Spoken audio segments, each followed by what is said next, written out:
L'enregistrement est en cours.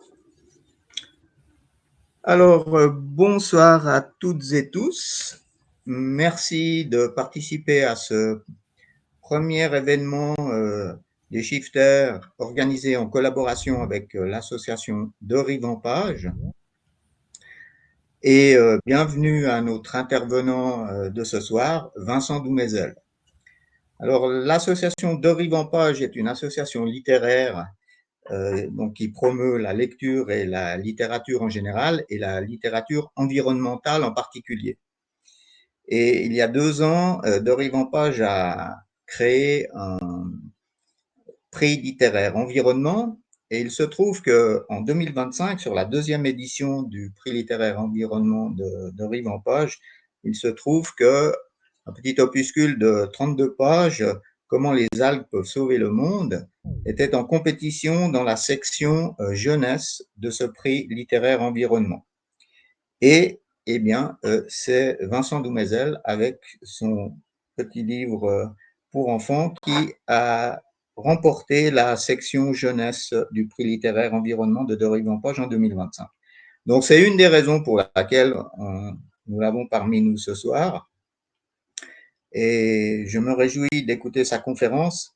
Vous verrez, c'est une conférence qui va un petit peu à contre-courant des humeurs actuelles, car Vincent porte un message rare d'espoir fondé sur la science.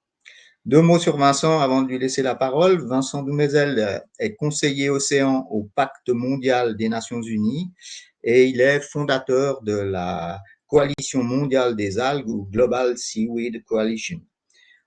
Il est entre autres auteur de La Révolution des algues, un livre qui a été traduit dans plusieurs langues, et du Manifeste du plancton.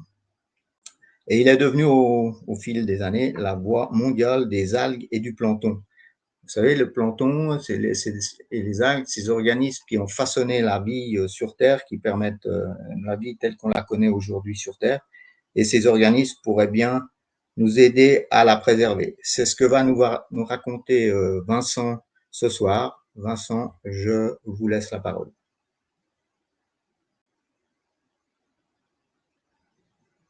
Vous pouvez réactiver le micro, Vincent?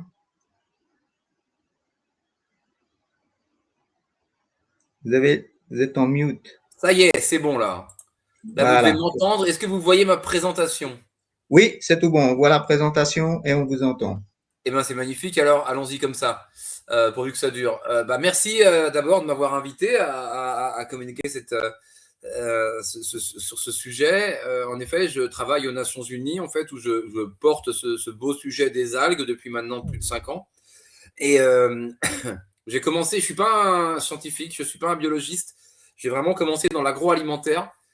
Et ma carrière, j'ai commencé en Afrique où j'ai constaté ce qu'était la faim dans le monde et j'ai décidé de trouver des solutions, enfin d'essayer modestement mon humble niveau de travailler sur des solutions sur ce sujet. Et ces solutions, j'en ai pas trouvé sur Terre en fait. Après 25 ans à travailler dans les systèmes agroalimentaires, je me suis rendu compte que, vous voyez bien la planète là, hein, c'est bon. Ok. Je me suis rendu compte que cette planète, elle était toujours sujette à des crises climatiques, environnementales, sociales et alimentaires, et que la crise alimentaire, en tout cas, on n'avait aucun moyen d'y répondre, puisque notre planète, il y a 300 000 personnes en plus tous les jours à nourrir sur notre planète, donc c'est quand même beaucoup. On en a déjà 1 milliard qui meurent de faim, ou presque, enfin 840 millions pour être exact, même si c'est facile pour nous de l'oublier. C'est une réalité. On a surtout épuisé les terres. On a des rendements qui n'augmentent plus. On a des villes qui grandissent, des terres arables qui diminuent. Alors que dans le même temps, pour répondre à cette population grandissante qui a des besoins aussi changeants, hein, avec une façon de manger de plus en plus occidentale, l'université de Wageningen aux Pays-Bas avait calculé que dans les 50 ans à venir, pour nourrir la population du monde, on aura besoin de produire autant de nourriture qu'on l'a fait depuis 12 000 ans. Autant vous dire que c'est pas gagné, d'autant plus que ces systèmes alimentaires aujourd'hui, c'est devenu les plus gros contributeurs ou presque au changement climatique, les plus gros contributeurs à la perte de biodiversité, à l'épuisement des sols, à la sécheresse et aux injustices sociales, puisqu'aujourd'hui, le café, le cacao, le sucre et le chocolat, donc des ressources que vous avez sans doute consommées aujourd'hui, pour partie au moins, contribuent à l'essentiel des 46 millions d'esclaves modernes que compte le monde, soit 3 fois plus quand même que le nombre total d'esclaves qui a été transporté d'Afrique en Amérique pendant les 300 ans du commerce négrier de l'époque. Donc on est quand même sur des problématiques assez lourdes et ce système, il faut le réformer et a priori, on n'a aucune chance de le réformer puisqu'on est en train, enfin le choix qui nous est laissé, c'est de se dire est-ce qu'on continue à agir avec la terre comme on le fait et à essayer de nourrir le plus de personnes, mais on sait qu'on va détruire le climat et notre environnement, ou est-ce qu'on essaie de protéger notre climat et notre environnement et laisser mourir à peu près la moitié de la population de la planète. Donc c'est un choix cornélien et il n'y a pas de bonne solution. Sauf que si on regarde un peu mieux cette image, on voit que la planète, elle est bleue. Essentiellement, ça devrait être une planète mer et pas une planète Terre. Et cette planète mer, en fait, on s'en sert très mal. Enfin, on s'en sert pas, mais on y évolue très mal, puisque aujourd'hui, 98% de notre nourriture en calories vient des 30% des terres immergées. C'est-à-dire qu'aujourd'hui, l'océan, il couvre 70% de la planète et il contribue à moins de 2% de notre alimentation. Donc on a une espèce de folie collective comme ça, où on a, depuis 12 000 ans, depuis la Révolution verte, on a optimisé et surexploité les terres pour complètement négliger les océans et en faire des grandes décharges, où on a du coup quand même détruit la biodiversité, mais où on n'a jamais vraiment compris les écosystèmes, comme on l'a fait sur Terre.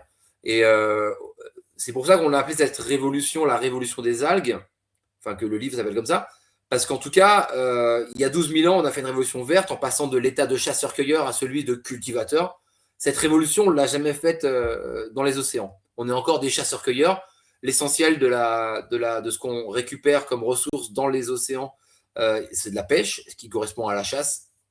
Et en tout cas, pour notre partie du monde, l'essentiel des ressources végétales des océans, c'est de la cueillette d'algues sauvages sur les rives. Donc chasseurs-cueilleurs. On est vraiment des hommes préhistoriques avec l'océan. Et le message, c'est de dire qu'il faut commencer à devenir civilisé avec notre planète. Si on veut la réparer, la vie, la base de la vie, c'est dans les océans. Si on regarde un peu comment tout a commencé sur Terre, il y a 4 millions, un peu plus de 4 milliards d'années. Bon, la poussière d'étoiles, c'est entassé, on a créé la planète, il y a de la lave et du feu, on ne sait pas trop comment, il y a un organisme qui arrive dans l'eau, évidemment, hein, conditionné par l'eau. Et après vont naître les bactéries, les microalgues. Et donc, les premiers éléments finalement qui arrivent sur Terre, c'est le plancton, c'est des bactéries, des microalgues, des archées, des champignons planctoniques. Les premières évolutions vont se faire autour vers le multicellulaire, en tout cas, vont se faire autour des algues. On va avoir des microalgues, il y a seulement 1 milliard ici, là, il y a à peu près 1 milliard 500 000 ans, apparition des microalgues rouges et vertes qui vont créer la multicellularité, donc créer des choses avec plusieurs cellules. Les premiers organismes multicellulaires, ce sont des algues rouges, des algues vertes, qui vont évoluer et qui vont créer tout le reste du vivant. Donc évidemment, ce n'est pas à l'échelle, parce que sinon ce serait très très petit ici, mais l'essentiel du vivant, il est dans l'eau. 90% de l'histoire de la vie, elle se passe dans l'eau, et elle est encore dans l'eau. Elle est essentiellement planctonique, unicellulaire, jusqu'à il y a 500 millions d'années à peu près, où les algues vertes vont sortir de l'eau et créer la végétation. Et ce qui est un peu fou de comprendre et de parler de ça, c'est que aujourd'hui, on a 3 grands types de macroalgues, les algues rouges, les algues vertes et les algues brunes, qui sont des bébés qui sont nés il y a 200 millions d'années. Et la différence entre les algues rouges et les algues brunes, les algues vertes et les algues rouges ont 1 milliard 500 millions d'années environ. Donc elles sont très anciennes. Les algues vertes ont créé la végétation terrestre. Donc aujourd'hui, une algue verte, elle est infiniment plus proche d'un chêne ou d'un fraisier que d'une algue rouge. La différence entre une algue rouge et une algue verte, pour vous dire, elle va être plus grande qu'entre un champignon et un éléphant. Donc ça veut dire qu'on va avoir une palette d'applications possibles derrière qui va être, et d'innovation qui va être quasiment infinie. et on n'a pas commencé à les regarder, ces innovations et ces applications potentielles. Donc, on le voit au début du vivant, il y a du plancton, après arrivent les macroalgues et bien longtemps après, tout le reste. L'idée, c'est que si on veut réparer le vivant, il faut commencer par la base. La base, c'est du plancton, c'est des macroalgues. Quand on commence à réparer une maison, on ne va pas commencer par le toit pour finir par les fondations. On va commencer par les fondations. Les fondations du vivant sur Terre, ce sont le plancton et les macroalgues. Alors, on va expliquer rapidement ce qu'est le plancton. On ne va pas trop rester dessus parce que ce serait trop long de faire les deux, mais le plancton, c'est tout ce qui crée notre planète, en fait. C'est ce qui a créé notre planète pendant 4 milliards d'années, sur les 4,6 milliards d'années. Donc, pour information, ça a créé les roches aussi, hein, évidemment. Les falaises d'Étretat, c'est du plancton mort. C'est des coccolithophores qui ont sédimenté, qui sont morts. Les pyramides de Gizeh sont construites en plancton mort. Hein. Le Mont Blanc est en plancton mort. Une grande partie des montagnes suisses sont faites en plancton ou recouvrent du plancton. Dans les neiges, il y avait évidemment beaucoup de plancton. Le pétrole, c'est du plancton, évidemment. Le pétrole, c'est des macroalgues, des microalgues qui ont sédimenté. Aujourd'hui, on consomme tous les ans, avec notre consommation de pétrole, 1 million d'années de microalgues sédimentées. Tous les ans.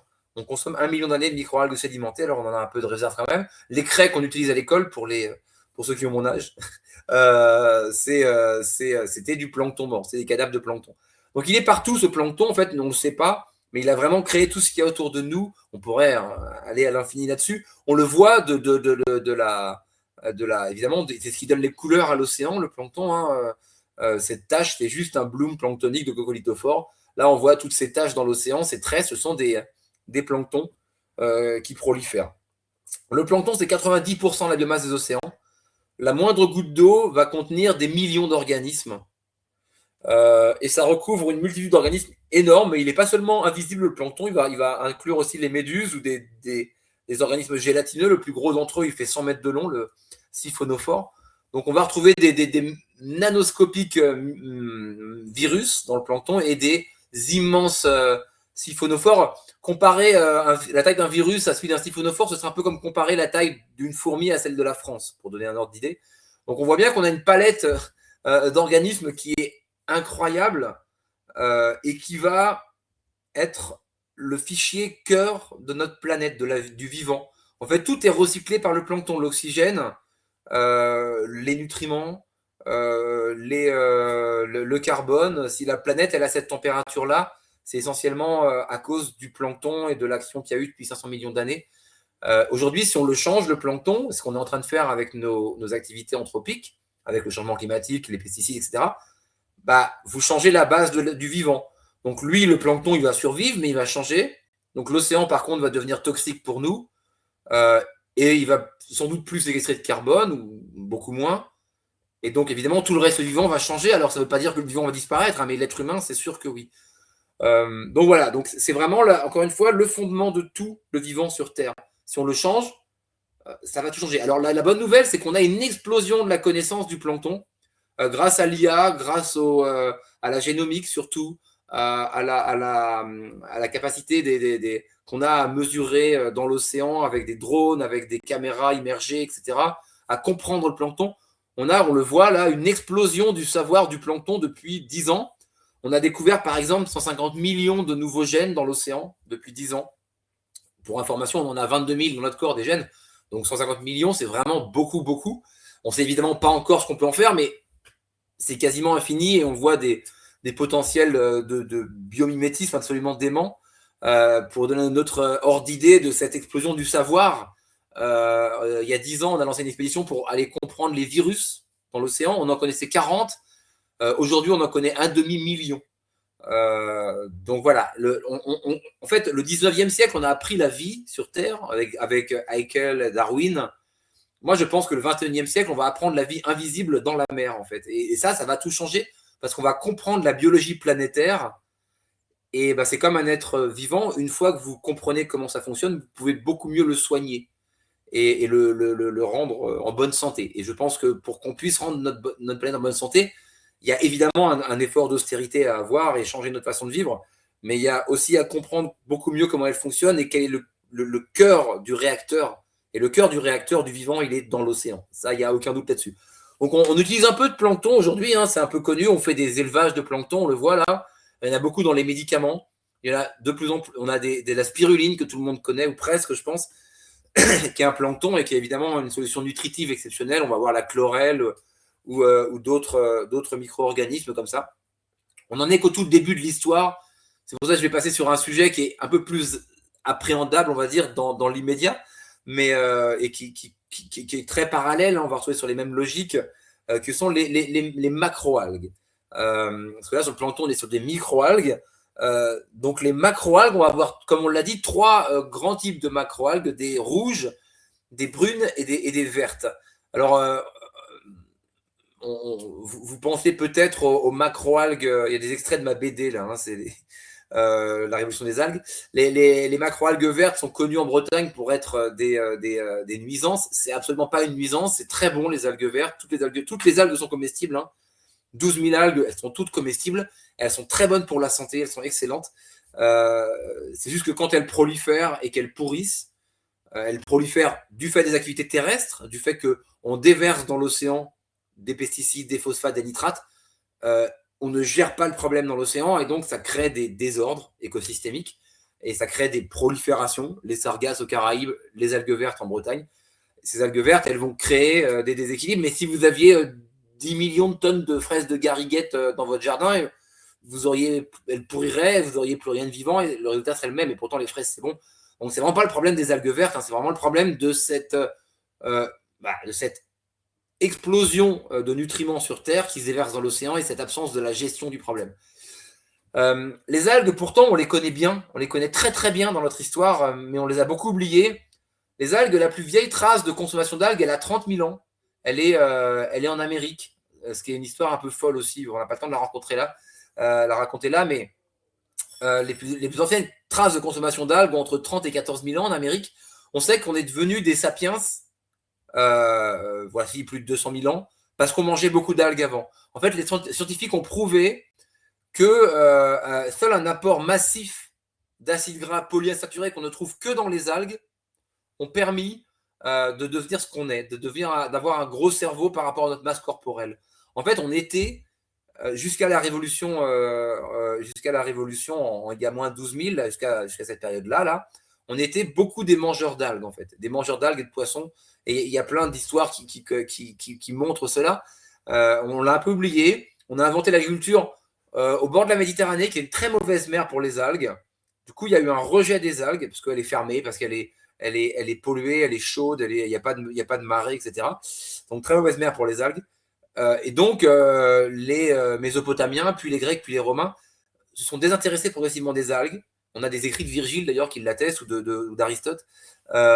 Et partout où ces Grecs et ces Romains vont aller, ils vont sortir les algues de l'histoire. Par exemple, on a là les Vikings. On sait que les Vikings mangeaient beaucoup d'algues sur leurs bateaux, ce qui, sans le savoir, les a sauvés, leur a permis de voyager très loin, puisque les algues sont riches en vitamine C. Donc les Vikings ne mouraient pas du scorbut. Quand les Romains ou la culture méditerranéenne a envahi un peu le nord de l'Europe, on leur a dit arrêtez avec vos algues, là, c'est immonde, mangez du blé comme tout le monde. Et tout le monde s'est mis à mourir du scorbut sur les bateaux. Mais on a mis du temps à le savoir. Et partout, les Européens ont été, ils ont sorti les algues de l'histoire. En Amérique, évidemment, plus ancienne trace, mais aujourd'hui, on ne mange plus d'algues en Amérique, on mange de hamburgers. Et puis après, les Maoris, les aborigènes, tout le monde mangeait des algues, et on a des traces de ça. Et les Européens, en arrivant, sortent les algues de l'histoire. Et c'est pas un hasard, c'est aujourd'hui le seul pays qui a vraiment une très grande culture liée aux algues culinaires. C'est le Japon qui est accessoirement le seul pays au 19e siècle à ne pas être colonisé par les Européens. Donc on a une trace. Alors pourtant les Européens, ils vont retrouver les traces des algues au cours de leur histoire, au moment de la potato famine, comme on appelle ça en Irlande, la famine liée à la pomme de terre. Et les Irlandais vont se mettre à remanger des algues. En 1811 aussi, on va retrouver l'iode, la teinture d'iode, qui va devenir un désinfectant intéressant. On va surtout retrouver les extraits d'iode qui vont soigner le crétinisme, en Suisse notamment. Grande maladie, terrible maladie au 19e siècle. Et on se rend compte que finalement, et c'est intéressant, c'est pourquoi cette maladie, elle existait, parce qu'il n'y avait plus assez d'iode, parce que finalement, ces populations alpines, elles étaient trop éloignées de la mer.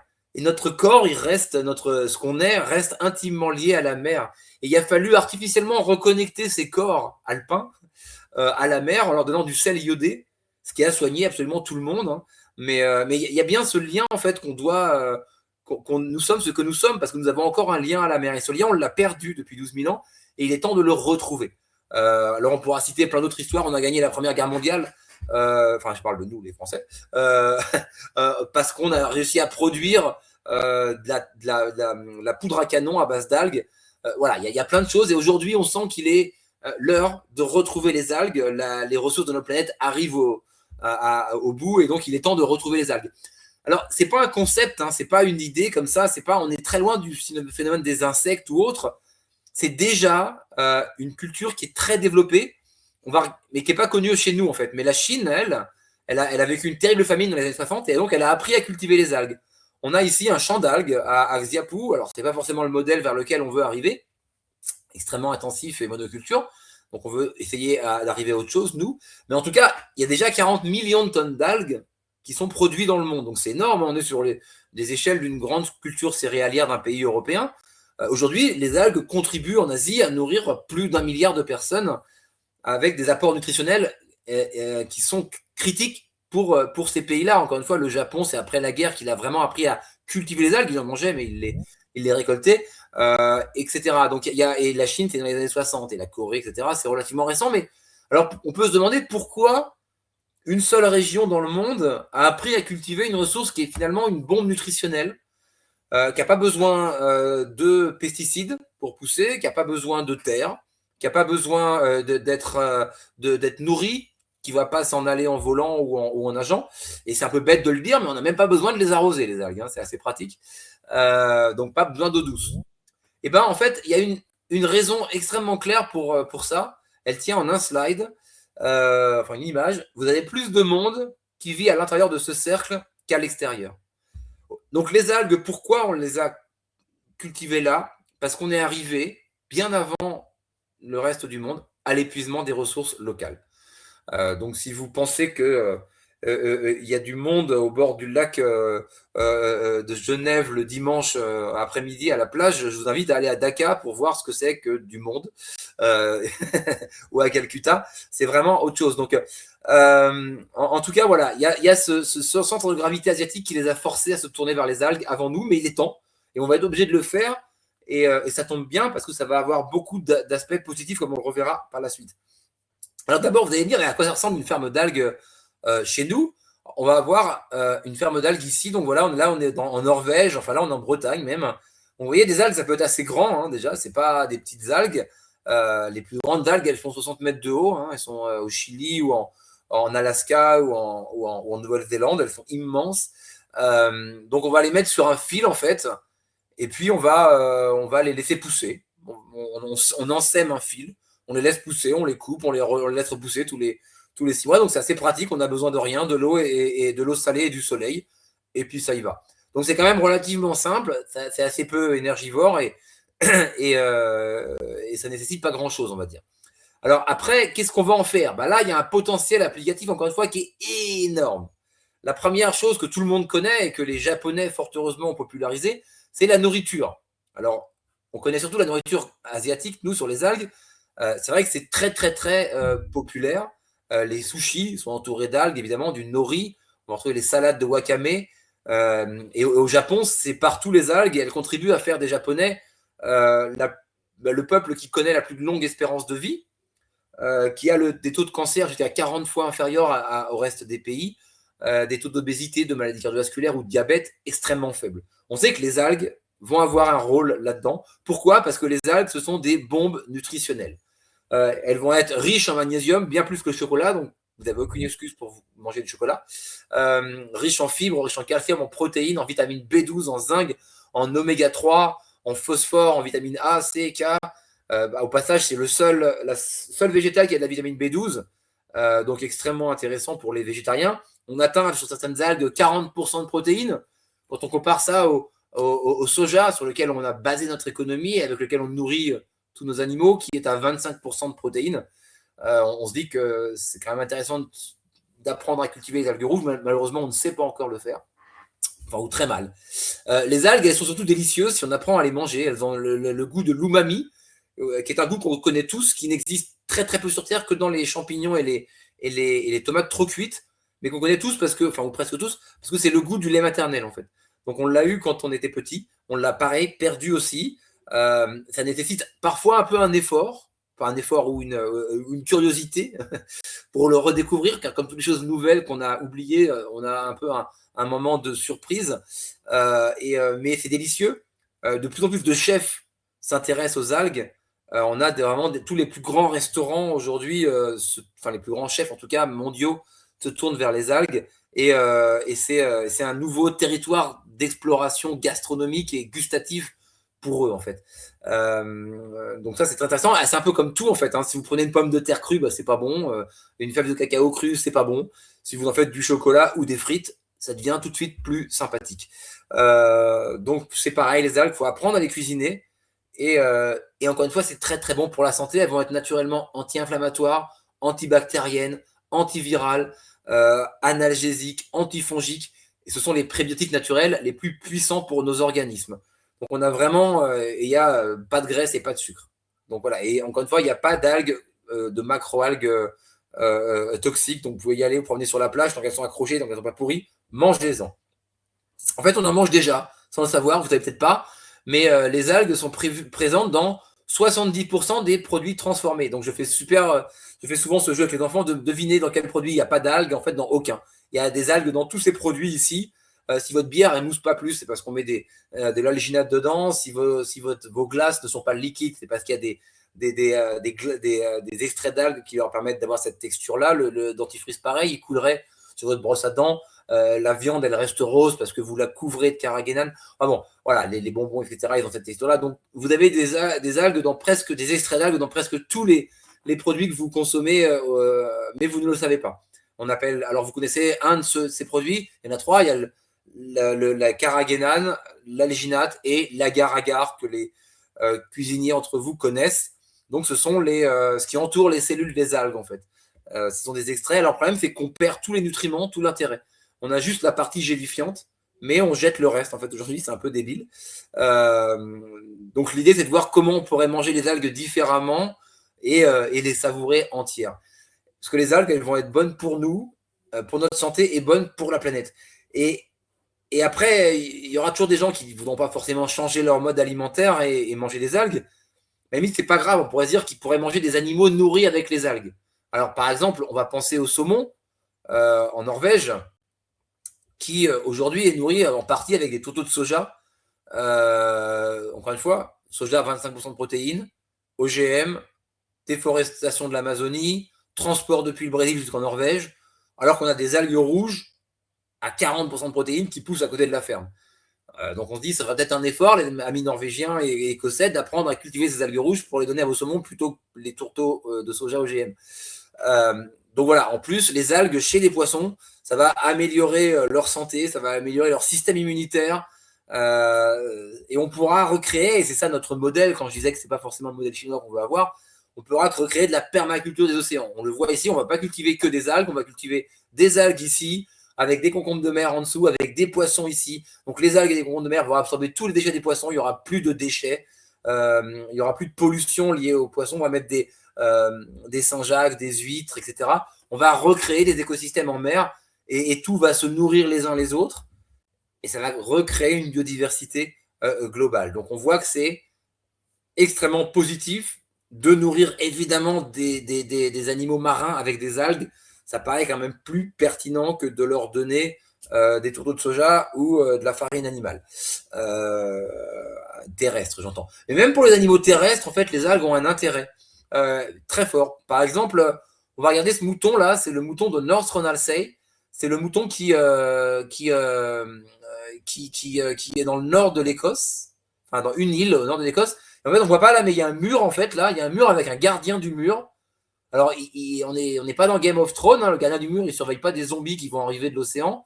Il surveille les moutons pour être sûr qu'ils ne viennent pas sur Terre, parce qu'on veut surtout qu'ils mangent que des algues, ces moutons, parce que c'est les meilleurs moutons du monde, c'est ceux qu'on sert à la cour d'Angleterre, parce que manger des algues va améliorer leur bien-être et va leur donner une saveur exceptionnelle.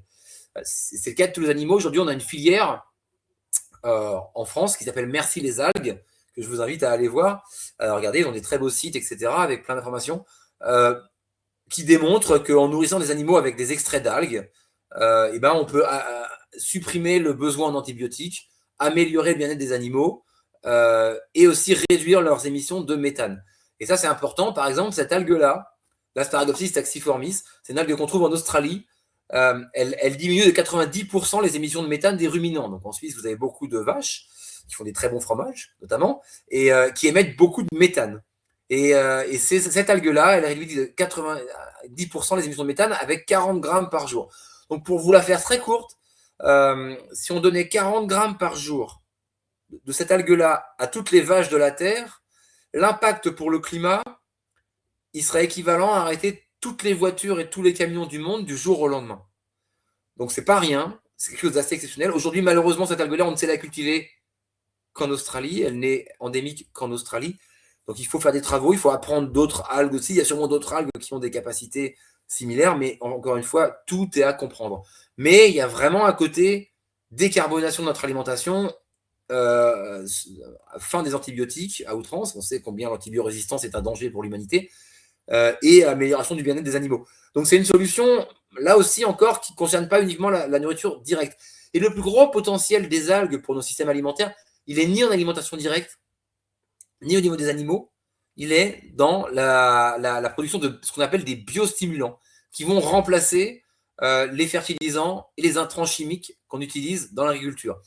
Pourquoi? Parce que les algues, déjà, elles vont faire sur les plantes ce qu'elles font à nos corps, ce qu'elles font aux animaux, ce qu'elles font à tout le vivant qu'elles ont créé. Encore une fois, c'est la base. Elles vont améliorer leur système immunitaire. Donc, elles vont rendre les plantes plus résistantes à la sécheresse, au froid, au sel. Elles vont enrichir les sols. Les algues, elles vont aussi récupérer tous les nutriments qui sont dans l'eau. Donc, tous ceux qu'on balance dans la terre et tout ce que les déchets que nos élevages produisent, qui vont couler dans les rivières et à la fin dans l'océan. Donc, ce faisant, elles sont chargées de nitrates, de phosphates et autres bienfaits pour les plantes. Donc, finalement, et on le voit dans les populations côtières, on épand des algues dans les jardins, dans les potagers, partout. Enfin, donc, aujourd'hui, en fait, on est un peu dans ce système-là. Vous voyez, vous avez des cultures et des élevages qui vont faire couler leurs déchets vers les rivières. Les rivières vont emmener les déchets dans les mers. On ne gère pas le système, le problème. Donc, il y a des algues vertes qui vont proliférer, ou rouges, ou vertes, ou brunes, et qui vont se retrouver à pourrir sur Terre et tout détruire en mer et sur Terre de par leur prolifération, parce que, évidemment, on leur balance beaucoup de nutriments. Donc, c'est comme les plantes, quand vous leur balancez beaucoup de phosphate et beaucoup de nitrates, elles poussent et ça explose. Et comme on ne gère pas le problème, encore une fois. Et c'est intéressant parce qu'aujourd'hui, on balance 5,5 millions de nitrates dans l'Europe uniquement. 5,5 millions de tonnes de nitrates dans l'océan. Le phosphate, c'est pareil, alors qu'on sait que le phosphate, on va en manquer bientôt, que les prix alimentaires vont exploser, qu'on va vers une fin du phosphate. Le phosphate, aujourd'hui, il est extrait dans des conditions absolument dramatiques d'esclavage en Sahara occidental, essentiellement. Et on va en manquer. Et la Chine, elle a pris les choses différemment, puisqu'elle a fait sa révolution des algues avant. Elle a fait des fermes d'algues dans les baies les plus polluées, dans les bassins versants, qui récupèrent les nutriments. Et donc, ces fermes d'algues sont des algues solides, vraiment à la structure forte. Elles ne vont pas se décrocher, elles ne vont pas se retrouver sur la côte. Et les Chinois vont les récupérer une fois par an ou 2 fois par an et les ramener sur la terre. Et recréer une agriculture réellement circulaire. Le système alimentaire ne sera jamais circulaire s'il n'intègre pas les océans. Moi, je ne cesse de le répéter à Nestlé, à Danone et aux autres qui me parlent de Regen Ag. Il n'y aura pas d'agriculture régénérative tant que les océans ne seront pas intégrés dans le système. Tout est régénéré par les océans. Tous les cycles des éléments passent par les océans. C'est la base du vivant. Donc là, les Chinois, eux, dans 10 ans, ils sont neutres en phosphate. Quand nous, on paiera une fortune pour aller extraire du phosphate, qu'on jette essentiellement dans l'océan et qui se perd pour des millions d'années, les Chinois le récupèrent sous forme d'algues et le ramènent sur Terre. Et ça, la Banque mondiale estime que c'est de très loin le plus grand potentiel des algues à moyen terme. Et là, aujourd'hui, c'est vrai que les grands projets à base d'algues de production très intensive d'algues vont aller vers des biostimulants, vers des traités. Et aujourd'hui, les Yara, BASF et autres Bayer s'intéressent extrêmement aux algues. Elles ont bien compris que c'était le futur. Alors après, on va voilà, on se dit, bon, bah, c'est pas mal les systèmes alimentaires, mais on n'a pas tout. On a encore des pollutions alimentaires qui sont là. La première d'entre elles, c'est le plastique. Et ben, remplaçons le plastique avec des algues. Après tout, le plastique, c'est du pétrole. Et on l'a vu, le pétrole, c'est des algues mortes. Donc, tout ce qu'on fait avec le plastique, avec le pétrole, on peut le faire avec des algues. Les polymères vont être les mêmes. On va avoir, par exemple, ici, une société qui fait je sais pas, là, des emballages en algues. Donc, vous avez un paquet de nouilles qu'on peut mettre directement. Il n'y a plus de déchets, il n'y a plus de plastique. On fait dissoudre le sachet dans l'eau. Ça existe déjà. Hein, c'est notre place en Angleterre. Pareil pour le petit sachet le petit café du matin. Plus besoin de capsules Nespresso qu'il va falloir recycler. La capsule, elle est en algues et elle est comestible, un peu comme un cornet de glace. Et d'ailleurs, ils ont fourni le marathon de Londres avec des capsules d'eau, on le voit ici, en algues. Donc, les coureurs mangeaient, au lieu d'avoir 500 000 gobelets qui ont servi pendant 3 secondes et qui vont polluer l'environnement pendant 700 ans. On a eu des bulles d'algues qui ont permis d'économiser beaucoup de gobelets en plastique. Donc, on voit que les algues sont vraiment déjà reconnues. Et d'ailleurs, le prince William, qui organise un grand prix sur l'environnement tous les ans, a récompensé cette société du prix d'innovation l'année dernière, il y a 2 ans, de la plus grande innovation, la plus disruptive dans les années à venir. Là, on peut faire tous les goûts, hein. On peut faire tout type de goût, et comme voilà, on aime bien vivre aussi, on peut même mettre de l'alcool dedans.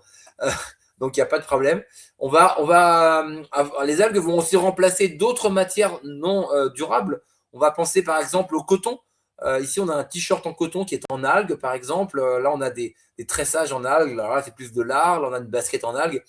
Le coton, c'est quand même 2% des terres cultivées et 25% des pesticides dans le monde et 10% des herbicides. C'est surtout 4000 litres d'eau pour un t-shirt comme celui-là qui n'ont pas été consommés, puisque là, c'est des algues.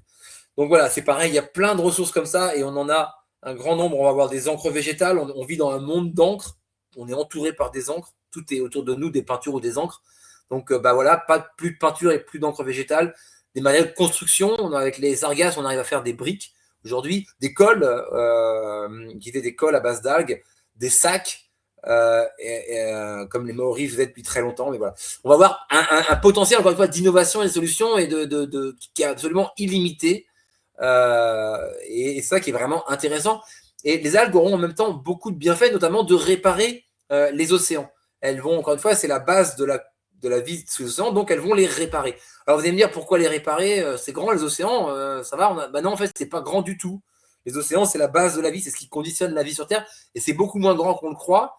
On va regarder, là, vous voyez, vous avez la taille des océans, si on en faisait une bulle par rapport à la taille de notre planète. Donc on le voit, c'est vraiment pas très grand. Et donc il faut vraiment y prendre soin, parce que là, on est en train de tout détruire. Et encore une fois, tout détruire, les océans vont survivre. Hein. On ne sauvera pas les océans. La question, c'est est-ce que les océans vont nous sauver, en fait. Donc voilà, prenons soin des océans. C'est fragile, c'est ce qui conditionne la vie. Sans ça, il n'y aura plus de vie sur Terre. Et les algues, encore une fois, ce sont des forêts sous-marines. Vous avez ici ces algues-là, c'est une photo prise au Chili. C'est 60 mètres de haut. C'est des algues qui poussent très très vite. Elles poussent de 40 cm par jour. Donc, elles vont réparer la biodiversité et elles vont aussi séquestrer beaucoup de carbone. Et ça, c'est intéressant parce que on va avoir du coup une solution double sur les algues. D'un côté, on décarbone notre économie, et de l'autre côté, on va couler du carbone donc sous forme d'algues. Hein. Les algues vont, à la différence d'un chêne ou d'un arbre, les algues vont finir au fond des océans, en partie en tout cas. Et là, elles vont séquestrer le carbone pour des milliers, voire des millions d'années. À la différence d'un arbre qui va relâcher le carbone tout de suite à sa mort, et ben elles l'enfouissent au fond des océans. Et il faudra quelques millions d'années avant qu'il fasse du pétrole ou d'autres choses. Donc on a vraiment un processus de séquestration à temps long. Donc aujourd'hui, on le voit, les algues sauvages, elles séquestrent plus de carbone annuellement que les émissions de la France et de la Grande-Bretagne combinées. Il y avait un calcul qui avait été fait qu'avec 9% des océans dédiés à la culture d'algues, on inversait le réchauffement climatique. C'est-à-dire qu'on commençait à pomper plus de carbone dans l'atmosphère que nous en émettons avec nos activités. Donc on a vraiment ici un potentiel assez important. Le premier mécanisme de crédit carbone présenté par le Japon a été reconnu par l'UNFCCC, donc la COP climat, l'an dernier. Donc ça avance, le sujet avance enfin. On a des standards, des méthodologies standards qui se mettent en place. C'est très compliqué parce que le destin du carbone dans l'océan est immensément complexe.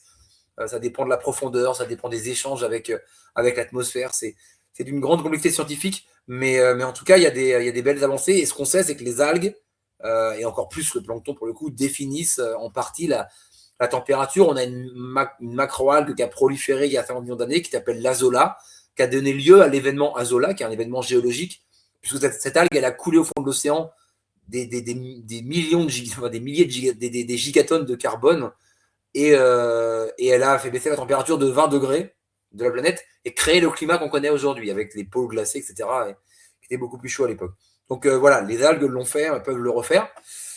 Et alors, là, on parle d'une révolution, mais évidemment, on ne mène pas une révolution sans s'attaquer aux problématiques sociales. Et les algues vont aussi créer des emplois et des revenus dans les populations côtières, précisément là où les ressources de la pêche vont disparaître. On est ici, alors là, on est à Madagascar, là, on est à Zanzibar, Madagascar encore.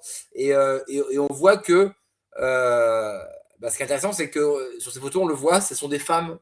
Et ce sont souvent les populations les plus marginalisées, et notamment les femmes qui en bénéficient. À Zanzibar, il y a une très belle histoire autour de l'autonomie des femmes qui s'est développée grâce aux algues, dans un pays qui était quand même musulman, patriarcal et traditionnaliste, et où les femmes sont devenues vraiment l'égale des hommes aujourd'hui, en 30 ans, de par la culture des algues.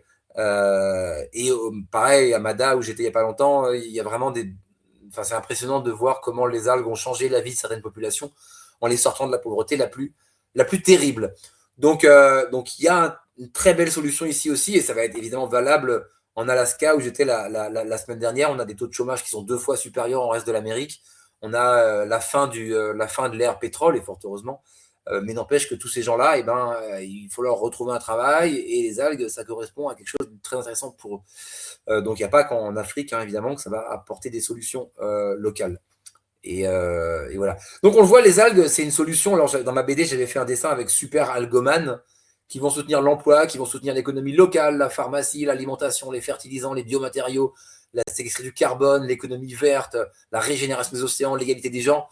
Donc on a une solution multifacette, c'est super, ça résout tous les problèmes du monde, mais il y a encore de nombreux blocages. Et souvent, je fais un parallèle avec ce qui s'est passé en 1805. En 1805, pour bien illustrer que parfois, une bonne idée seule, ça ne suffit pas. Et c'est une convergence de bonnes idées, une convergence d'innovation qui va vraiment faire le changement.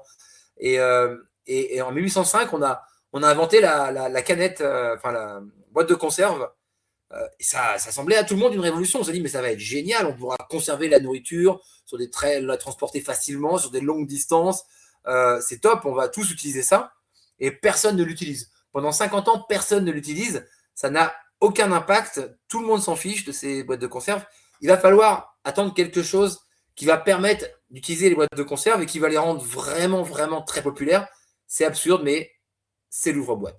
Voilà. Tant qu'il n'y a pas eu l'ouvre-boîte, on les ouvrait avec des marteaux, en les écrasant contre des pierres. Enfin, c'était quand même pas hyper pratique. Et ça a mis 50 ans quand même à se créer l'ouvre-boîte. Donc, on voit bien qu'il y a ça peut prendre du temps parfois à trouver des choses qui paraissent pourtant évidentes. Une fois qu'on les a trouvées, je pense qu'on rigolera bien dans un siècle quand on verra comment on a eu du mal à se mettre aux algues. Tant ça paraîtra absolument évident à tout le monde. Donc voilà. Donc malgré tout, cette révolution, elle a beaucoup de blocages, mais elle avance. Alors les blocages, ça va être, on ne sait pas cultiver les algues. On a des taux de rendement qui sont très faibles. On ne comprend pas grand-chose à ce qui se passe dans les océans. On n'a pas de marché, donc vous êtes tous responsables de cet échec. C'est-à-dire que vous ne mangez pas assez d'algues. Donc ça c'est clair que c'est important de manger des algues pour créer le marché. S'il y a un truc à revenir de tout ce que je viens de vous dire, c'est de rentrer chez vous et d'essayer d'acheter des algues à votre magasin bio local. Je suis sûr qu'ils en vendent, et d'apprendre à les cultiver, de les faire goûter à vos enfants pour qu'ils prennent le goût. Et encore une fois, on a une ferme en France d'algues. Elle a 500 hectares de concession. Elle en produit 150 parce que de toute façon, il n'y a pas de marché pour plus de 150 hectares d'algues en France. Ce sont des algues françaises. Encore une fois, on n'est pas compétitif pour les exporter encore par rapport à des Chinois ou à des Asiatiques en général. Et donc, le marché en France n'est pas assez grand. Donc, c'est triste, mais il y a vraiment un problème de marché. Il faut créer. Et on est dans un problème d'œuf et de la poule ici avec tant que l'offre n'est pas là, finalement, les grands de l'agroalimentaire ne veulent pas se lancer dedans. Donc, il n'y a pas de demande, donc il n'y a pas d'offre, donc il n'y a pas de demande. Et Et il va falloir que voilà, il y en a un qui fasse un. Donc chaque fois que vous mangez de l'algue, vous contribuez à ce changement. Sachez-le. Malgré tout, la révolution, elle est déjà en route. Hein. C'est quand même quelque chose qui arrive, même en Europe. La population, elle a triplé depuis 20 ans, la production d'algues. Donc on est passé de 10 millions de tonnes en 2000 à 35 millions de tonnes en 2020. On est à 40 millions aujourd'hui. Donc ça avance vite. Alors c'est essentiellement en Asie, malheureusement. 99% de la production d'algues, elle est en Asie aujourd'hui. Malgré tout, en Europe, on a une belle dynamique sur l'utilisation des algues. La culture se développe un tout petit peu aussi, mais c'est très lent parce qu'il y a des blocages scientifiques. Mais on a une belle explosion des startups qui vont valoriser les algues de différentes manières. On n'en voit que 40 en 2000, 200 par an aujourd'hui. Donc il y a vraiment un intérêt. Et un intérêt médiatique aussi dont j'ai tiré profit, puisque le livre a bien surfé là-dessus. Et de plus en plus de médias s'intéressent aux algues. Et un intérêt politique aussi, avec la France a sorti sa stratégie algues l'an dernier, l'Union européenne l'a sorti cette année, le Brésil l'a fait aussi, l'Australie aussi. Donc, il y a une initiative globale qu'on a lancée au sein de l'ONU, la UN Global Civil Initiative, qui regroupe des pays et les agences onusiennes pour travailler sur les algues, une espèce de mini-agence des algues au niveau de l'ONU. Donc, il y a un momentum, comme disaient les Anglais, politique. Et elle est déjà là. Encore une fois, si on regarde au niveau global dans l'aquaculture qui explose, finalement, c'est surtout des algues. En fait, au niveau global, on ne s'en rend pas compte, mais aujourd'hui, plus de la moitié de l'aquaculture mondiale, c'est des algues. Alors, encore une fois, seulement en Asie, mais on le voit par rapport aux mollusques, aux crustacés, voire aux poissons. Les algues sont de très très loin dominantes dans la production aujourd'hui. Donc c'est déjà en volume, alors pas en valeur malheureusement, mais encore que le nori, ça se valorise très cher.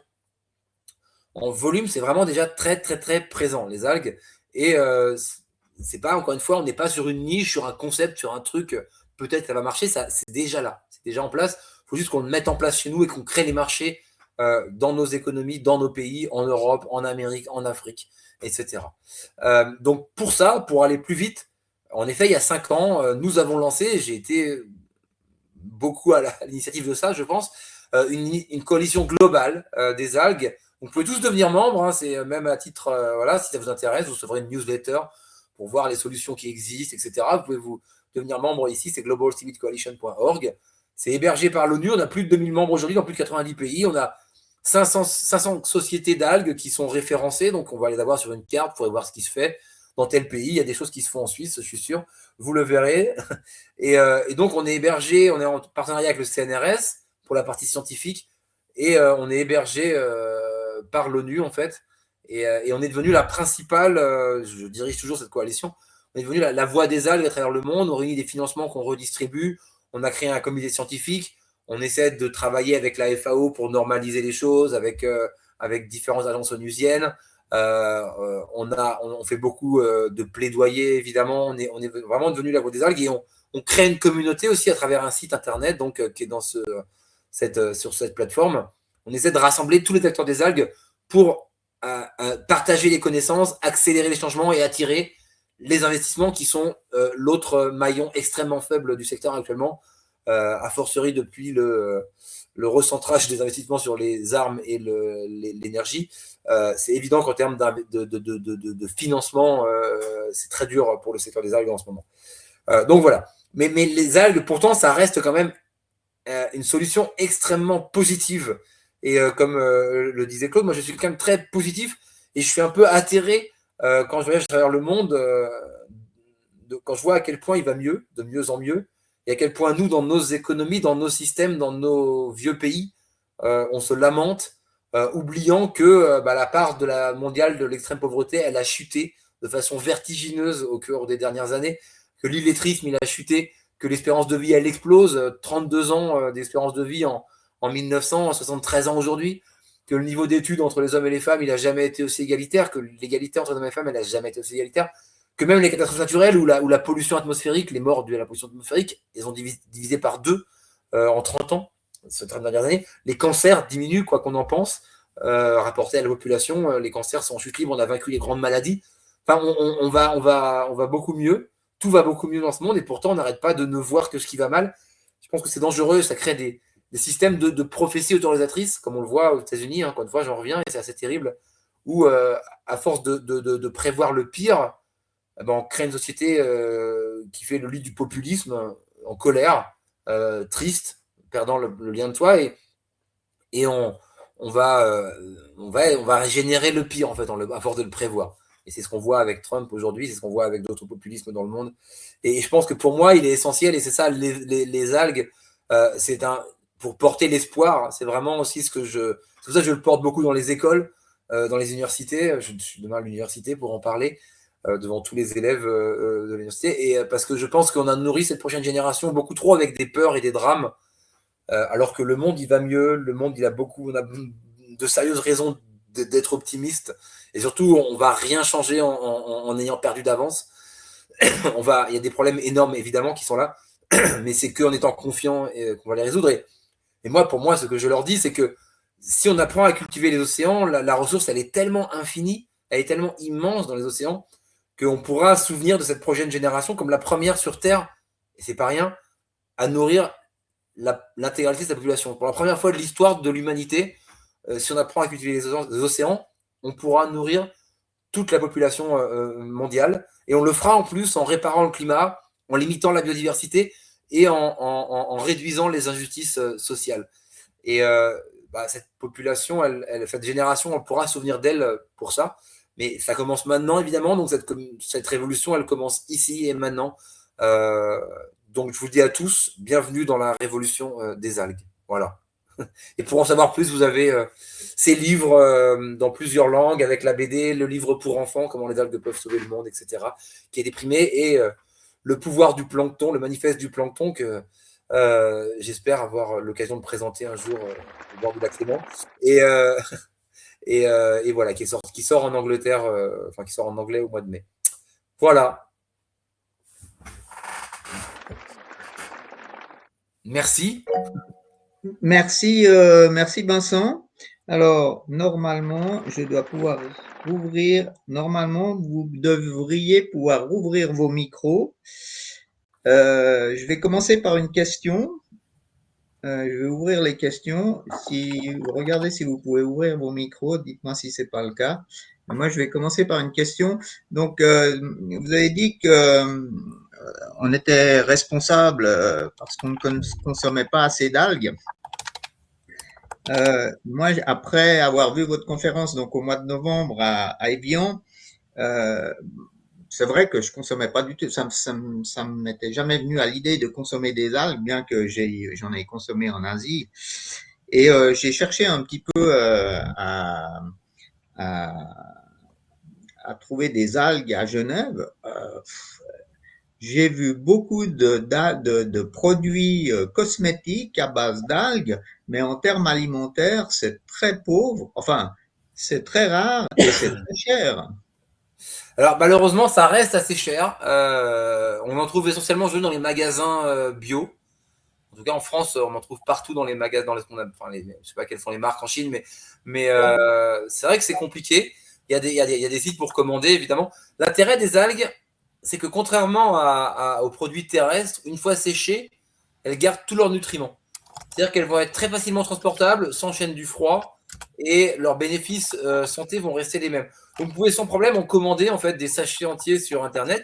L'impact, elles vont perdre 90% de leur poids de leur séché, donc finalement, on ne transporte pas grand-chose.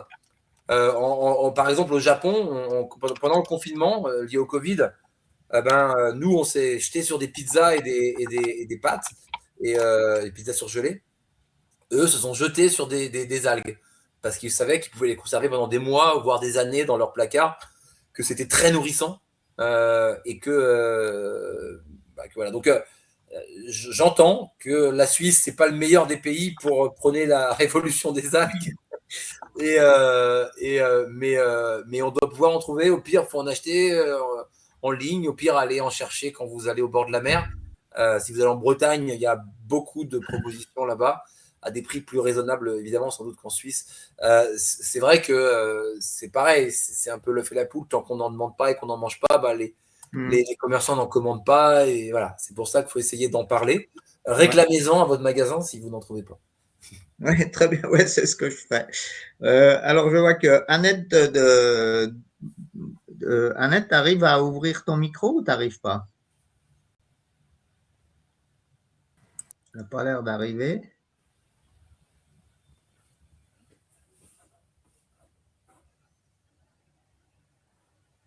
Moi, j'y arrive, j'ai l'impression. Il me semble, oui, Oui, j'ai justement, on autorisé t'entend. Normalement, tout le monde devrait pouvoir Activer le ouvrir son microphone. micro.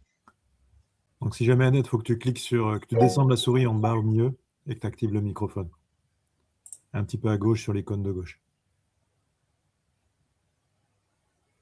C'est peut-être l'ordinateur qui a un problème alors. Bah, écrivez la question alors. Pose ta question sur le chat si jamais. On peut.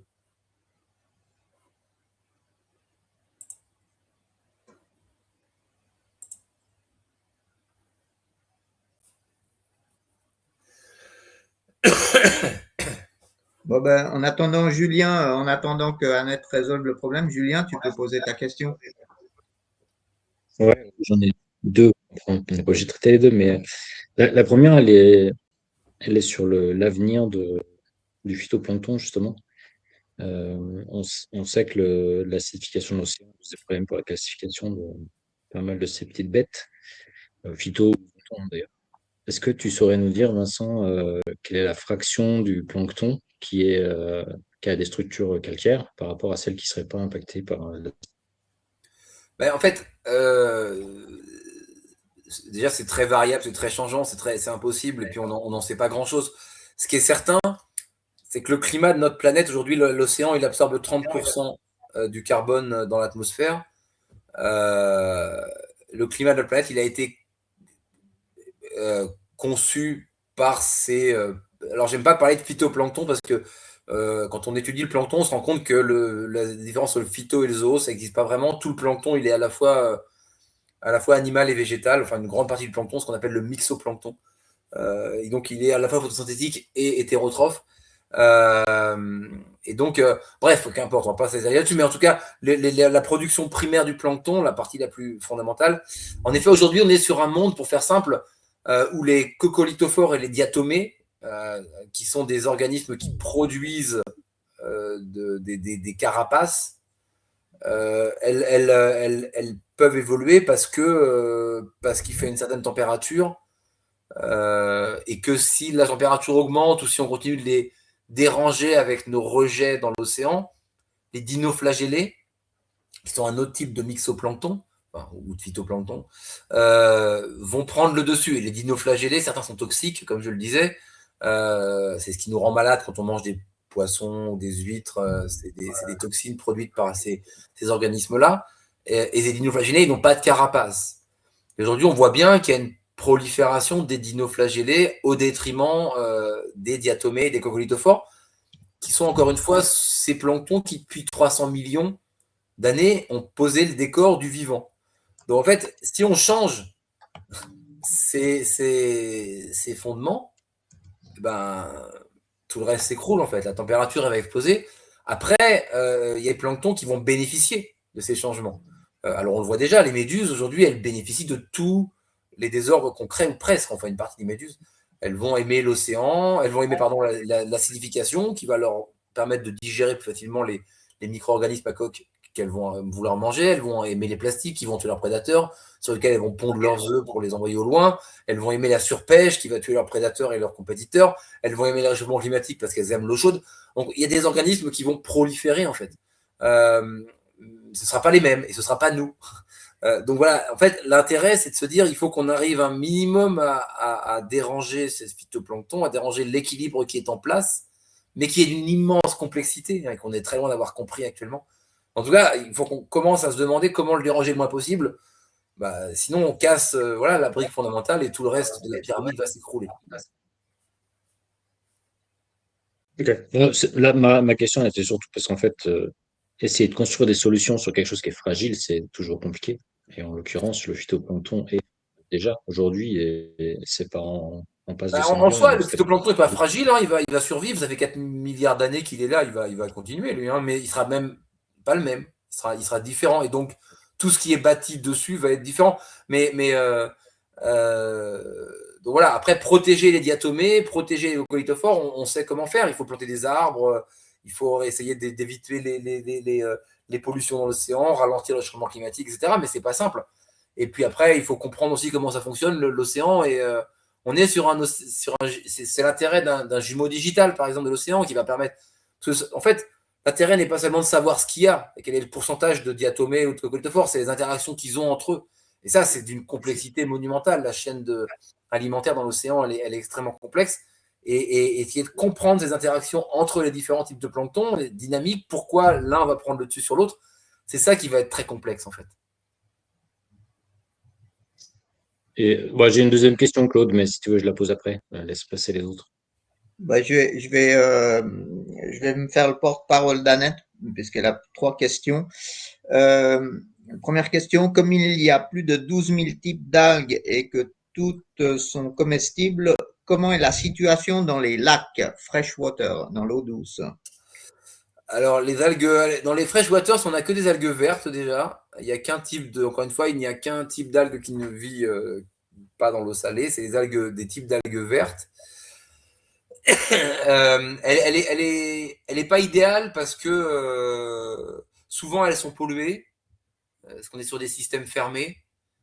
Donc c'est pas super, avec pas de brassage, avec pas de marée, avec donc des organismes et on peut pas vraiment les cultiver parce qu'on va avoir des processus d'eutrophisation très rapidement en fait, où les algues vont capturer tout l'oxygène du lac et donc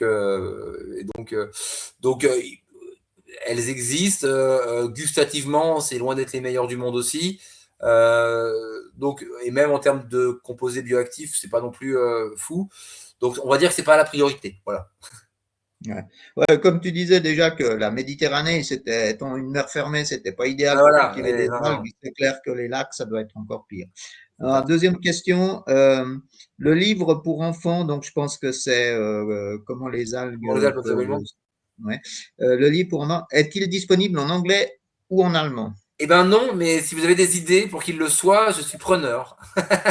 C'est pas très dur à traduire en plus. Si vous connaissez des éditeurs que ça pourrait intéresser. Pour le coup, pour l'anglais, je ne comprends pas. En plus, il a obtenu plein de prix et il a très bien marché. J'en refais un d'ailleurs sur le plancton, là, un deuxième pour enfants.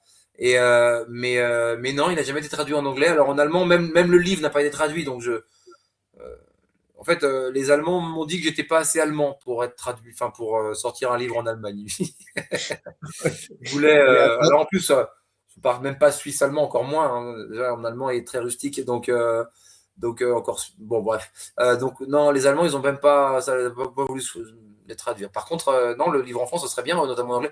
Bref, si vous avez des idées, n'hésitez pas. Okay. Mais non, il n'y en a pas pour l'instant.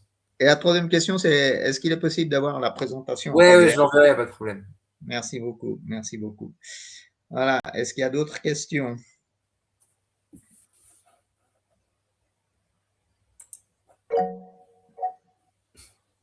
François, t'arrives pas à débloquer ton...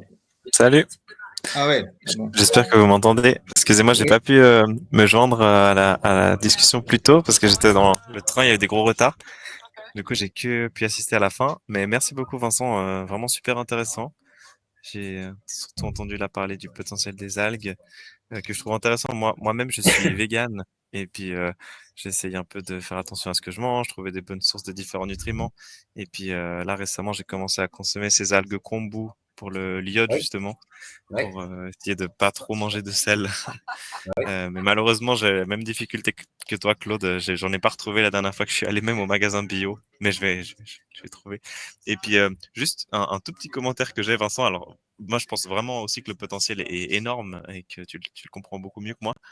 Mais juste par rapport à la vitamine B12, moi, j'ai cru comprendre que les algues, c'était pas une source fiable de B12 pour les humains parce que c'était d'autres formes. En fait, c'était des analogues de vitamine B12 qui étaient pas assimilables pour les humains. Donc, ce serait pas une source fiable, en tout cas dans la plupart des algues qu'on trouve facilement sur le marché. Ouais, après, il y en a peut-être qui ont, ça, j'en doute pas. Mais voilà, juste une toute petite précision. Même si je pense que le potentiel est là, je suis sûr qu'il y a plein de choses à faire. Et moi-même, j'avoue, j'en ai beaucoup appris aujourd'hui. Donc, merci beaucoup, Vincent, pour ton sur partage. La vitamine B12, le taux de bioassimilation est assez faible, en effet. Et là, il faut qu'on travaille sur. Mais il y a des projets qui avancent qui sont extrêmement intéressants sur la fermentation. En fait, la fermentation permet. En fait, pour faire très simple, la vitamine B12, elle est enfermée dans des petites coques qui empêchent que les poissons vont casser. Donc, c'est pour ça que quand vous allez manger des poissons ou après des animaux, eux, ils vont avoir cassé la coque, pour être très, très schématique. Et la fermentation peut le faire aussi. Donc, on peut déjà, il est intéressant de favoriser une alimentation animale parce que ça va augmenter leur taux de vitamine B12 en algues, je veux dire. Et en plus, la fermentation devrait, dans les années à venir, permettre de libérer plus facilement la B12. En effet, on a le même problème sur les protéines. Hein, les types d'acides aminés ne sont pas les mêmes, etc. Enfin, c'est un peu compliqué. Le niveau d'assimilation, il n'est pas le même que sur de la viande, quoi. Donc, mais ça, encore une fois, la fermentation devrait nous apporter des solutions. Non, mais c'est super intéressant. Vraiment. Comme tu dis, ça paraît presque une solution miracle. Là, je revois ta planche là avec le super héros des algues là. Ouais. Ça paraît presque trop beau pour être vrai. On se dit mais pourquoi est-ce qu'on est bêtes les humains? Pourquoi Non, on est impatient. Ça quoi. prend du temps. Hein. Ça a mis 12 000 ans l'agriculture à se créer. On a oublié ça, mais ça a été très long. Et encore une fois, aujourd'hui, ce qui nous manque, c'est des chercheurs qui apprennent à cultiver les algues, en fait, qui comprennent comment les algues elles fonctionnent, comment elles évoluent.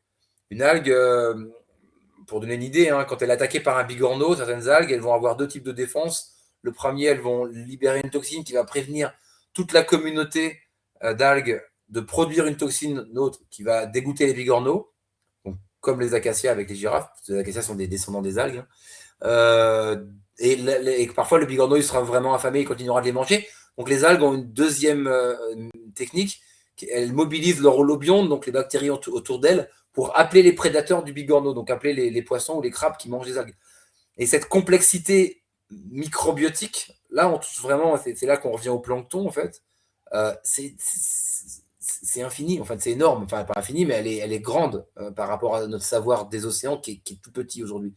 Donc, et aujourd'hui, moi, je suis très fier d'envoyer des gens, quand je fais, encore une fois, des conférences dans des lycées, envoyer des gens à Roscoff ou ailleurs, au bord de la mer, étudier les algues, même s'ils sont de Suisse ou des Vosges. Ces jeunes qui vont étudier les algues et apprendre à les cultiver, ils ont 18 ans, dans 5 ans, ils en auront 23, ils sortiront avec leur diplôme. Il leur faudra encore 10-15 ans pour devenir vraiment bons et vraiment faire les découvertes qui s'imposent. Donc, on est sur un changement de l'ordre à minima d'une génération, en fait. Il ne faut pas être impatient et se dire que demain, pouf. Mmh. Mmh. Ouais, super intéressant. Et j'ai bien entendu, tu as dit toutes les algues qu'on trouverait, par exemple, au bord de mer sont comestibles. Ouais, toutes les macro-algues, c'est pas le cas des micro-algues. Il y a, comme on l'a dit, les dinoflagellés qui sont pas comestibles, qui sont toxiques. Toutes les macro-algues sont comestibles. Il ne faut pas, évidemment, les prendre quand elles sont pourries, hein, comme tous les fruits, comme tous les légumes. Donc souvent, on les retrouve, ce qu'on appelle la laisse de mer, au bord de la mer. La laisse de mer, on la laisse, c'est ce qu'on dit. C'est cette espèce des algues pourries que la marée a ramenées. Évidemment, pas manger ça. Ce sont des algues qui sont mortes depuis plusieurs jours. Mais à partir du moment où vous la cueillez, toutes les algues, à part deux types de sargasses qui sont les plus connus, sont attachées à un substrat, normalement. Donc, à partir du moment où vous la cueillez de son substrat, et si vous n'êtes pas au sortir d'une usine avec plein de pollution et une eau huileuse, elle va être comestible. Et on pose d'ailleurs, j'en profite pour déminer un point, hein, on pose souvent la question des pollutions dans les algues, parce que en fait, les pollutions, elles s'accumulent au fil de la chaîne alimentaire, notamment les métaux lourds. Donc, si vous avez peur des pollutions, craignez plutôt les poissons carnivores que les algues, en fait. C'est pas là que vous en allez retrouver le plus de pollution. Bon, en tout cas, voilà, elles sont toutes comestibles. Alors après, elles n'ont pas toutes forcément, dès le début, une saveur et une texture sympathique. Il faut peut-être travailler un peu le truc. Hein. Le kombu, c'est bon, comme ça, vous pouvez le manger frais, c'est magnifique le kombu. Il y a d'autres algues, c'est moins sympa. Mais voilà. Non, moi, je trouve que c'est super. En tout cas, moi, comme tu disais, en tant que vegan, pour l'iode, le kombu, bien les compléments d'oméga 3 à base d'algues, c'est ça génial que ça existe. Ouais, et puis, carrément. Donc, non, super. Merci beaucoup. Merci. Alors, il semble que la présidente de Derivampage du NILA n'arrive pas à débloquer son micro non plus. Donc, elle a une question. À quand le prochain livre? Alors, je sais pas. Là, on va porter celui-là, là, le manifeste du plancton, mais j'espère bien venir le présenter de Derivampage. Je m'invite. Hein. Mais en tout cas, je sais pas. On verra. Là, je fais un livre pour enfants, la version de plancton, la version du plancton en livre pour enfants, et puis après, on verra. Je sais pas, on verra. Il faut voir des beaux sujets aussi pour. J'ai 2 beaux sujets à porter, donc on verra. Okay. Mais en tout cas, manifeste du plancton, il marche bien, c'est bien. On vient d'être récompensé là par le ministère de l'Enseignement et de la Recherche en France, où on a été sélectionné pour le prix du livre scientifique avec ce manifeste du plancton, donc c'est très très bien. Ok. Une autre question encore d'Annette. Il me semble que tu avais fait l'objet d'un documentaire de CNN, non, une fois? Oui, c'est ça. Il y a un France 2 qui va sortir, là, que je finis dans un mois, qui devrait sortir dans 2 mois, du coup. 30 minutes. Après, sur D'accord. les algues, j'ai pas spécialement, oui. Enfin, je pourrais partager mon, enfin, l'ensemble des médias auxquels j'ai participé, mais il n'y a pas forcément un film encore de référence sur les algues. Je dirais pas ça. Après, il y a des choses qui ont été faites par Arte ou Canal+, qui sont sympathiques, qui sont bien, donc, très bien, mais je vois pas, il n'y a pas un film de référence, non. Ok. Non, parce qu'en fait, Annette demandait s'il y a un film ou un documentaire sur les algues qui sortirait prochainement. Non, Ok. pas à ma connaissance. Julien, bah, je te laisse. T'as une question, Julien, je crois. Ouais, ma deuxième question. Je précise avant, en fait, moi, je bosse beaucoup sur les impacts environnementaux de plein de choses, et y compris les impacts environnementaux de produits agricoles. Et en fait, très souvent, l'enjeu, c'est une question d'échelle. À petite échelle, l'agriculture, c'est un problème. Il y a des bonnes pratiques, on peut faire du bio, on peut faire de la préservation des sols, on peut faire de l'agroforesterie, on peut faire plein de trucs. Comment on fait pour que les grands industriels qui vont s'emparer de ce sujet algues, ils viennent pas tout péter? Parce qu'en fait, ben voilà, les côtes, la surface utilisable, l'aquaculture n'est pas forcément si gigantesque que ça. On voit qu'il y a par endroits, ils rajoutent des intrants comme du fer parce qu'il en manque.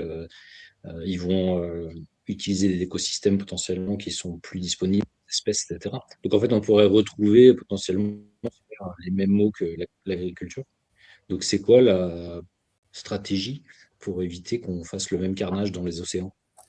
Bah, alors, c'est une question que j'ai tout le temps dans les écoles, même quand je fais dans des petites classes, dans des CM1, CM2, ils me posent cette question-là.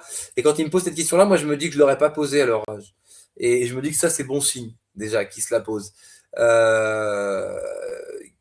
Peut-être on va avoir une génération qui est un peu plus consciente de ce qui s'est passé, qui prendra du recul par rapport à l'histoire et, euh, et qui ne laissera plus passer les choses comme ça a été. On voit les difficultés qu'ont des grandes sociétés comme Total à recruter, par exemple. C'est assez significatif, malgré les salaires indécents qu'ils versent. Donc, je pense qu'il y a une bascule et je pense que rien, la question en effet, c'est pas qu'est-ce qu'on cultive, c'est comment on le cultive. C'est ça l'enjeu. Et rien ne nous protégera de cette déviance. Euh, mais l'intérêt, c'est qu'on part d'une feuille blanche où on n'a aucun lobby qui va nous empêcher de changer les choses.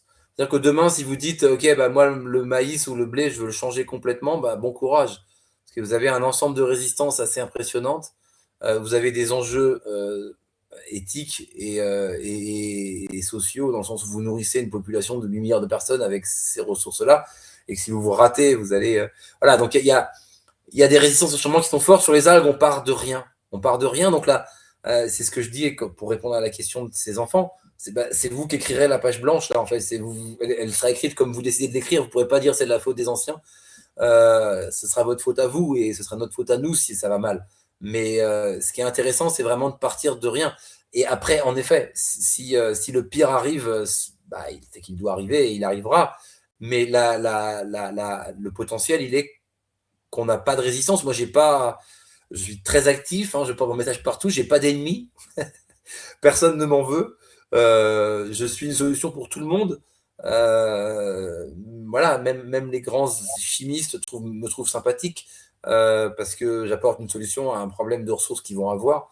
Et la question, c'est comment, en effet, faire en sorte que cette prochaine génération et nous-mêmes, on construise des choses. Et il y a des choses plutôt positives actuellement qui se mettent en place quand on voit les réglementations, enfin en tout cas les cadres éthiques qui entourent aujourd'hui la culture d'algues avec ben voilà, on n'a pas aujourd'hui, vous n'avez plus le droit de cultiver à grande échelle du wakame en France. C'est pour ça que vous avez du mal à trouver du kombu, par exemple.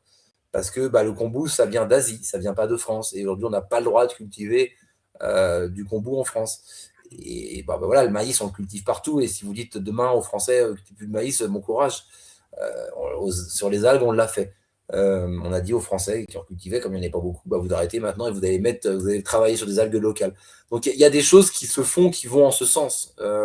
L'intérêt de la permaculture des océans dès le début, elle est aussi, c'est un bon signe qu'il y ait tant d'efforts qui se fassent actuellement pour construire quelque chose de multi-usage, comme on appelle ça. C'est intéressant aussi. Donc la question, elle se pose, c'est pas moi qui ai la réponse, c'est chacun d'entre nous. Et ça dépendra encore une fois, aussi beaucoup de ce qu'on achète et de ce qu'on supporte comme solution de par nos habitudes quotidiennes.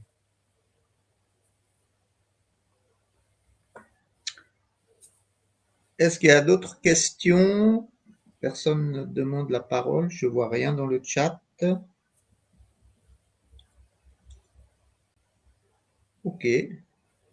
Donc, je vais arrêter l'enregistrement. Et je te remercie beaucoup, Vincent, pour... merci à vous, en tout cas.